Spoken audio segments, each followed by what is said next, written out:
Hi, నేను మీ మజిల్ని మీ బాడీలో కొన్ని సంఖ్యల్లో అమర్చబడ్డాను. నాకు ఏదైనా అయితే ఏం సమస్యలు వస్తాయో మీకు చెప్పడానికే వచ్చాను. ఈ రీల్ చివరి వరకు చూడండి. ఒక లైక్, షేర్ మర్చిపోవద్దు. నేను మీ శరీరంలో 600కు పైగా అమర్చబడి ఉన్నాను. నాలో కొన్ని లక్షలకు మించిన మజిల్ ఫైబర్స్ ఉన్నాయి. ప్రతి ఒక్కటి కూడా ఒక్కొక్క విధానంలో అమర్చబడి ఉన్నాయి. ఇవి అన్నీ కూడా కలిసి మీరు నడవడానికి, తినడానికి, గాలి తీసుకోవడానికి, అలాగే ఈ రీల్ చూడడానికి అన్ని రకాలుగా పనిచేస్తాయి. ఇవి బలంగా ఉంటేనే మీకు స్ట్రెంగ్త్, పవర్, స్పీడ్, బ్యాలెన్స్ వస్తాయి. అయితే వయసు ప్రకారం మరియు మగవారిలోనూ ఆడవారిలో నా తత్వం మారిపోతూ ఉంటుంది. 10 ఏళ్ల వయసులో చాలా ఫాస్ట్ గాను, 20-30 ఏళ్ల వయసులో స్ట్రాంగ్ గాను, 35 తర్వాత స్లోగా వీక్ గా మారిపోతాను.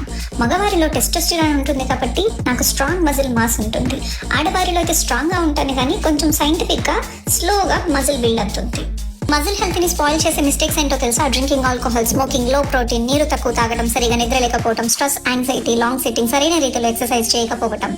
హెవీ వర్కౌట్స్ చేసినంత మాత్రమే సరిపోదు. మజిల్స్ కి ఇంట్రెన్సిక్ స్ట్రెంథనింగ్ కావాలి, మొబిలిటీ కావాలి, హైడ్రేషన్, న్యూట్రిషన్, స్లీప్. ఎక్సర్సైజ్ చేసిన తర్వాత వచ్చే పెయిన్స్ కి కారణం డీహైడ్రేషన్, ఓవర్లోడ్, ఎలక్ట్రోలైట్ ఇంబ్యాలెన్స్. దీనికి best treatment hot and cold fomentation, physiotherapy techniques, dry kneeling therapy. Best food muscles కి వచ్చేసి నాన్ వెజ్ లో ఎగ్, చికెన్, ఫిష్. వెజ్ లో స్ప్రౌట్స్, పప్పు ధాన్యాలు చక్కగా పనిచేస్తాయి. చాలా మంది ప్రోటీన్ ప్రొడక్ట్స్ ని ఎక్కువగా వాడుతూ ఉంటారు. ఎంత తక్కువలో తీసుకుంటే అంత మంచిది. వీటి వల్ల క్యాన్సర్ వచ్చే ఛాన్సెస్ ఉంటుంది. నేచురల్ ఫుడ్ ని ఫాలో అయితే మజిల్స్ కి వాటర్ అంటే లైఫ్, న్యూట్రిషన్ అంటే స్ట్రెంగ్త్, మూవ్మెంట్ అంటే ఎనర్జీ, స్లీప్ అంటే రికవరీ. ఇలాంటి మరిన్ని హెల్త్ టిప్స్ కోసం సబ్స్క్రైబ్ చేసుకోండి. ఈ వీడియోని మీ ఫ్యామిలీకి, ఫ్రెండ్స్ కి షేర్ చేయండి. థ్యాంక్